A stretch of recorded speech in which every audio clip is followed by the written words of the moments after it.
Bilangan pasal 13. Ke-12 pengintai. Tuhan berfirman kepada Musa, "Suruhlah beberapa orang mengintai tanah Kanaan yang akan kuberikan kepada orang Israel. Dari setiap suku nenek moyang mereka, haruslah kau suruh seorang, semuanya pemimpin-pemimpin di antara mereka." Lalu Musa menyuruh mereka dari padang gurun Paran sesuai dengan titah Tuhan. Semua orang itu adalah kepala-kepala di antara orang Israel. Dan inilah nama-nama mereka. Dari suku Ruben, Samua bin Sakur. Dari suku Simeon, Safat bin Hori. Dari suku Yehuda, Kaleb bin Yefune. Dari suku Isakar, Yigal bin Yusuf. Dari suku Efraim, Hosea bin Nun. Dari suku Benyamin, Palti bin Rafu. Dari suku Sebulon, Gadiel bin Sodi. Dari suku Yusuf, yakni dari suku Manasye, Gadi bin Susi. Dari suku Dan, Amiel bin Gemali. Dari suku Asher, Setur bin Mikael. Dari suku Naftali, Nahbi bin Wofsi. Dari suku Gad, Guel bin Maki. Itulah nama orang-orang yang disuruh Musa untuk mengintai negeri itu. Dan Musa menamai Hosea bin Nun itu Yosua. Maka Musa menyuruh mereka untuk mengintai tanah Kanaan. Katanya kepada mereka, "Pergilah dari sini ke tanah Negeb dan naiklah ke pegunungan. Dan amat-amatilah bagaimana keadaan negeri itu. Apakah bangsa yang mendiaminya kuat atau lemah? Apakah mereka sedikit atau banyak? Dan bagaimana negeri yang didiaminya? Apakah baik atau buruk? Bagaimana kota-kota yang didiaminya? Apakah mereka diam di tempat-tempat yang terbuka atau di tempat-tempat yang berkubu? Dan bagaimana tanah itu? Apakah gemuk atau kurus? Apakah ada di sana pohon-pohonan atau tidak? Tabahkanlah hatimu dan bawalah sedikit dari hasil negeri itu." Waktu itu ialah musim hulu hasil anggur. Mereka pergi ke sana, lalu mengintai negeri itu, mulai dari padang gurun Zin sampai ke Rehob, ke jalan yang menuju ke Hamat. Mereka berjalan melalui tanah Negeb, lalu sampai ke Hebron. Di sana ada Ahiman, Sesai, dan Talmai, keturunan Enak. Hebron didirikan 7 tahun lebih dahulu dari Soan di Mesir. Ketika mereka sampai ke lembah Eskol, dipotong merekalah di sana suatu cabang dengan standan buah anggurnya. Lalu berdualah mereka menggandarnya. Juga mereka membawa beberapa buah delima dan buah ara. Tempat itu dinamai orang lembah Eskol, karena tandan buah anggur yang dipotong orang Israel di sana. Sesudah lewat 40 hari pulanglah mereka dari pengintaian negeri itu, dan langsung datang kepada Musa, Harun, dan segenap umat Israel di Kades, di padang gurun Paran. Mereka membawa pulang kabar kepada keduanya, dan kepada segenap umat itu, dan memperlihatkan kepada sekaliannya hasil negeri itu. Mereka menceritakan kepadanya, "Kami sudah masuk ke negeri, kemana kau suruh kami, dan memang negeri itu berlimpah-limpah susu dan madunya. Dan inilah hasilnya. Hanya bangsa yang diam di negeri itu kuat-kuat, dan kota-kotanya berkubu dan sangat besar. Juga keturunan Enak telah kami lihat di sana. Orang Amalek diam di tanah Negeb, orang Het, orang Yebus, dan orang Amori diam di pegunungan. Orang Kanaan diam sepanjang laut dan sepanjang tepi sungai Yordan." Kemudian Kaleb mencoba menenteramkan hati bangsa itu di hadapan Musa, katanya, "Tidak, kita akan maju dan menduduki negeri itu, sebab kita pasti akan mengalahkannya." Tetapi orang-orang yang pergi ke sana bersama-sama dengan dia berkata, "Kita tidak dapat maju menyerang bangsa itu, karena mereka lebih kuat daripada kita." Juga mereka menyampaikan kepada orang Israel kabar busuk tentang negeri yang diintai mereka dengan berkata, "Negeri yang telah kami lalui untuk diintai adalah suatu negeri yang memakan penduduknya, dan semua orang yang kami lihat di sana adalah orang-orang yang tinggi-tinggi perawakannya. Juga kami lihat di sana orang-orang raksasa, orang Enak yang berasal dari orang-orang raksasa, dan kami lihat diri kami seperti belalang, dan demikian juga mereka terhadap kami." Bilangan pasal 14. Pemberontakan umat Israel. Lalu segenap umat itu mengeluarkan suara nyaring, dan bangsa itu menangis pada malam itu. Bersungut-sungutlah semua orang Israel kepada Musa dan Harun. Dan segenap umat itu berkata kepada mereka, "Ah, sekiranya kami mati di tanah Mesir, atau di padang gurun ini, mengapakah Tuhan membawa kami ke negeri ini, supaya kami tewas oleh pedang, dan istri serta anak-anak kami menjadi tawanan? Bukankah lebih baik kami pulang ke Mesir?" Dan mereka berkata seorang kepada yang lain, "Baiklah, kita mengangkat seorang pemimpin, lalu pulang ke Mesir." Lalu sujudlah Musa dan Harun di depan mata seluruh jemaah Israel yang berkumpul di situ. Tetapi Yosua bin Nun dan Kaleb bin Yefune, yang termasuk orang-orang yang telah mengintai negeri itu, mengoyakkan pakaiannya dan berkata kepada segenap umat Israel, "Negeri yang kami lalui untuk diintai itu adalah luar biasa baiknya. Jika Tuhan berkenan kepada kita, maka Ia akan membawa kita masuk ke negeri itu dan akan memberikannya kepada kita. Suatu negeri yang berlimpah-limpah susu dan madunya. Hanya janganlah memberontak kepada Tuhan, dan janganlah takut kepada bangsa negeri itu. Sebab mereka akan kita telan habis. Yang melindungi mereka sudah meninggalkan mereka. Sedang Tuhan menyertai kita. Janganlah takut kepada mereka." Lalu segenap umat itu mengancam hendak melontari kedua orang itu dengan batu. Tetapi tampaklah kemuliaan Tuhan di kemah pertemuan kepada semua orang Israel. Tuhan berfirman kepada Musa, "Berapa lama lagi bangsa ini menista aku? Dan berapa lama lagi mereka tidak mau percaya kepadaku, sekalipun sudah ada segala tanda mujizat yang kulakukan di tengah-tengah mereka? Aku akan memukul mereka dengan penyakit sampar dan melenyapkan mereka. Tetapi engkau akan kubuat menjadi bangsa yang lebih besar dan lebih kuat daripada mereka."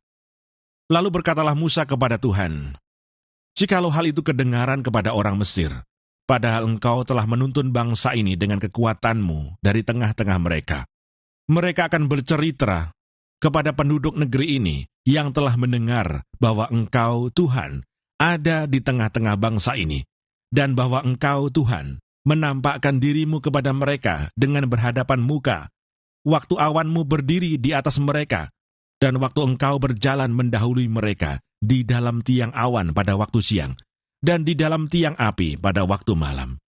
Jadi jikalau engkau membunuh bangsa ini sampai habis, maka bangsa-bangsa yang mendengar kabar tentang engkau itu nanti berkata, 'Oleh karena Tuhan tidak berkuasa membawa bangsa ini masuk ke negeri yang dijanjikannya dengan bersumpah kepada mereka, maka Ia menyembelih mereka di padang gurun.'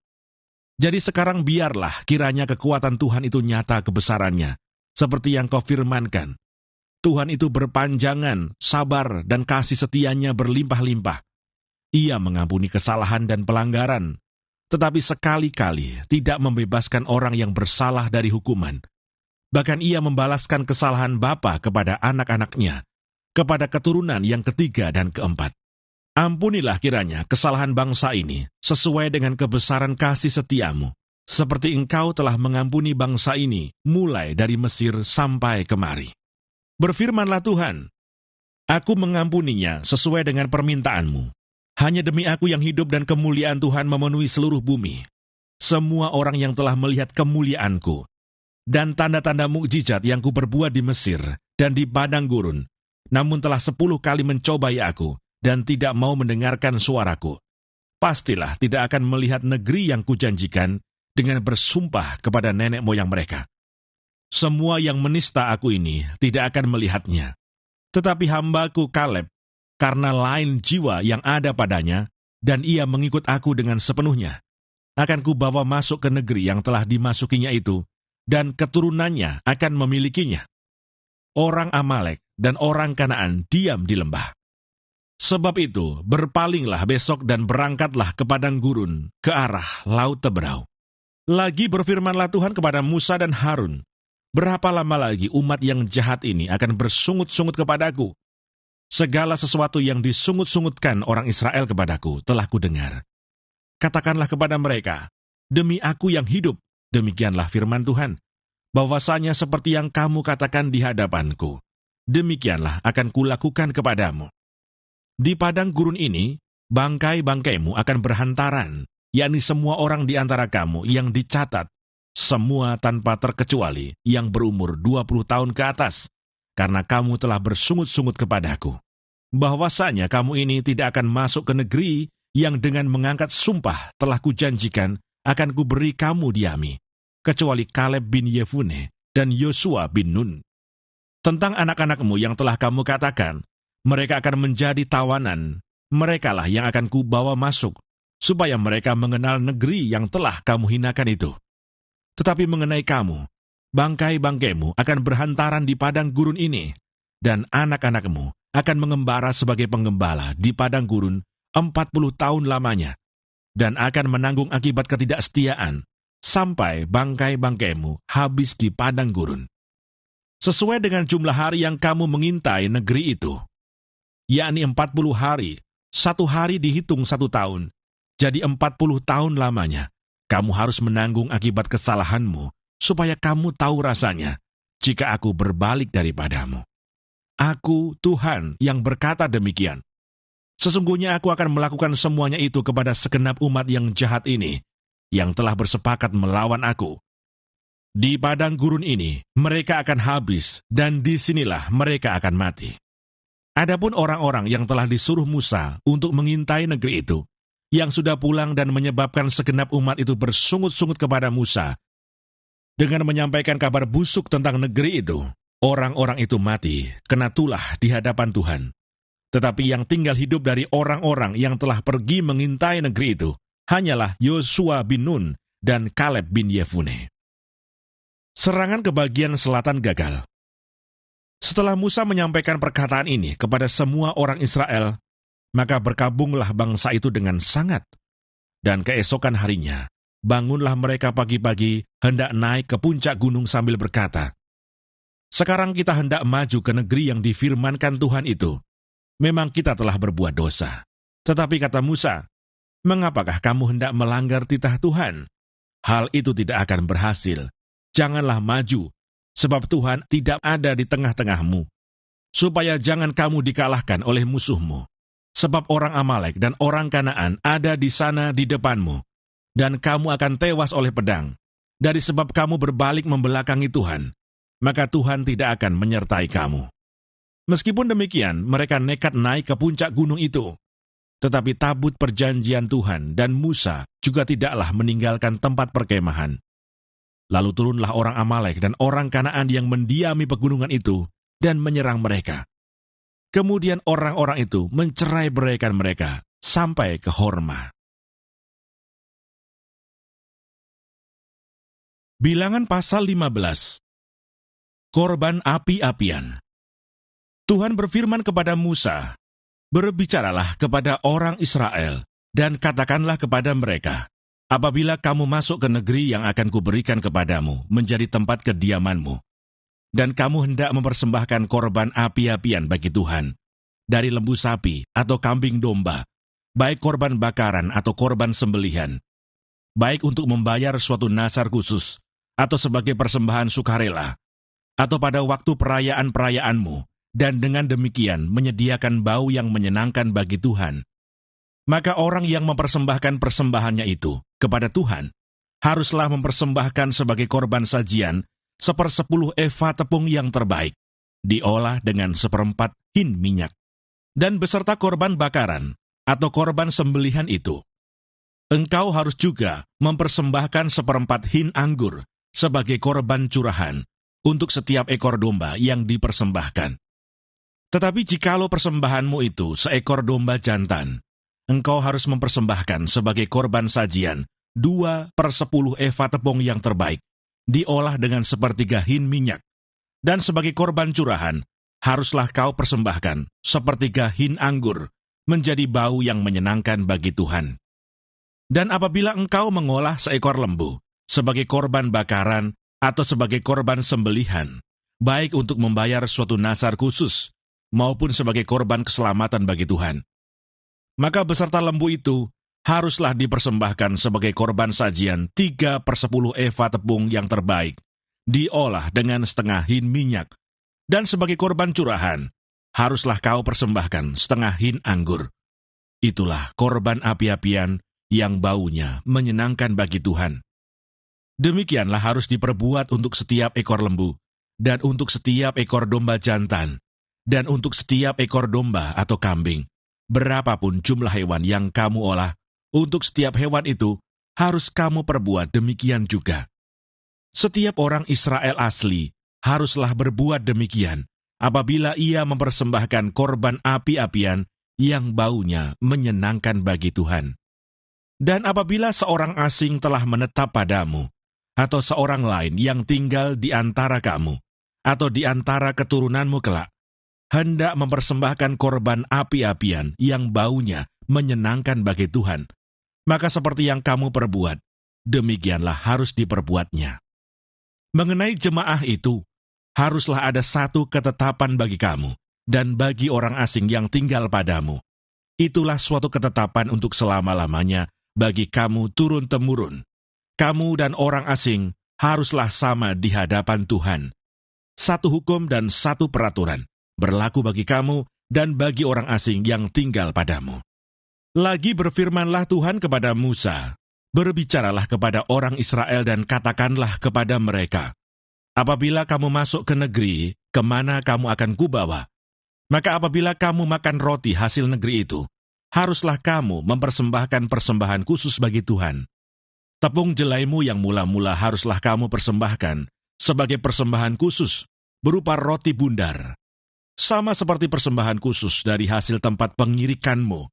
Demikianlah harus kamu mempersembahkannya. Dari tepung jelaimu yang mula-mula, haruslah kamu menyerahkan persembahan khusus kepada Tuhan, turun-temurun. Dosa yang tidak disengaja. Apabila kamu dengan tidak sengaja melalaikan salah satu dari segala perintah ini yang telah difirmankan Tuhan kepada Musa, yakni dari segala yang diperintahkan Tuhan kepadamu dengan perantaraan Musa, mulai dari hari Tuhan memberikan perintah-perintahnya, dan seterusnya turun-temurun. Dan apabila hal itu diperbuat di luar pengetahuan umat ini, tidak dengan sengaja, maka haruslah segenap umat mengolah seekor lembu jantan muda sebagai korban bakaran menjadi bau yang menyenangkan bagi Tuhan, serta dengan korban sajiannya dan korban curahannya, sesuai dengan peraturan, juga seekor kambing jantan sebagai korban penghapus dosa. Maka haruslah imam mengadakan pendamaian bagi segenap umat Israel, sehingga mereka beroleh pengampunan, sebab hal itu terjadi tidak dengan sengaja, dan karena mereka telah membawa persembahan-persembahan mereka sebagai korban api-apian bagi Tuhan. Juga korban penghapus dosa mereka di hadapan Tuhan, karena hal yang tidak disengaja itu. Segenap umat Israel akan beroleh pengampunan, juga orang asing yang tinggal di tengah-tengahmu, karena hal itu dilakukan oleh seluruh bangsa itu dengan tidak sengaja. Apabila satu orang saja berbuat dosa dengan tidak sengaja, maka haruslah ia mempersembahkan kambing betina berumur setahun sebagai korban penghapus dosa. Dan imam haruslah mengadakan pendamaian di hadapan Tuhan bagi orang yang dengan tidak sengaja berbuat dosa itu, sehingga orang itu beroleh pengampunan karena telah diadakan pendamaian baginya. Baik bagi orang Israel asli, maupun bagi orang asing yang tinggal di tengah-tengah kamu. Satu hukum saja berlaku bagi mereka berkenaan dengan orang yang berbuat dosa dengan tidak sengaja. Tetapi orang yang berbuat sesuatu dengan sengaja, baik orang Israel asli, baik orang asing, orang itu menjadi penista Tuhan. Ia harus dilenyapkan dari tengah-tengah bangsanya, sebab ia telah memandang hina terhadap firman Tuhan dan merombak perintahnya. Pastilah orang itu dilenyapkan, kesalahannya akan tertimpa atasnya.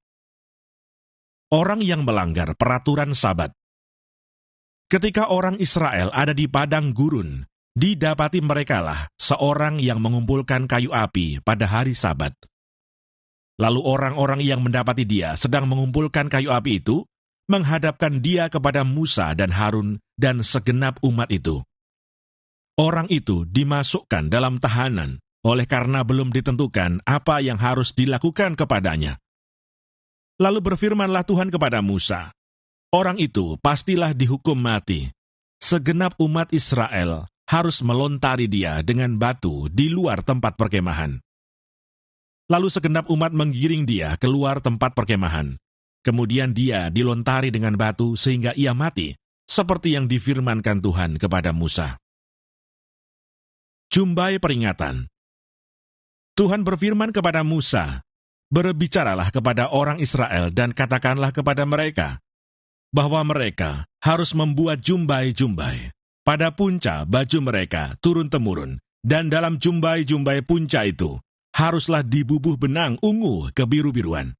Maka jumbai itu akan mengingatkan kamu apabila kamu melihatnya kepada segala perintah Tuhan, sehingga kamu melakukannya dan tidak lagi menuruti hatimu atau matamu sendiri, seperti biasa kamu perbuat dalam ketidaksetiaanmu terhadap Tuhan. Maksudnya, supaya kamu mengingat dan melakukan segala perintahku dan menjadi kudus bagi Allahmu. Akulah Tuhan Allahmu, yang telah membawa kamu keluar dari tanah Mesir, supaya aku menjadi Allah bagimu. Akulah Tuhan Allahmu."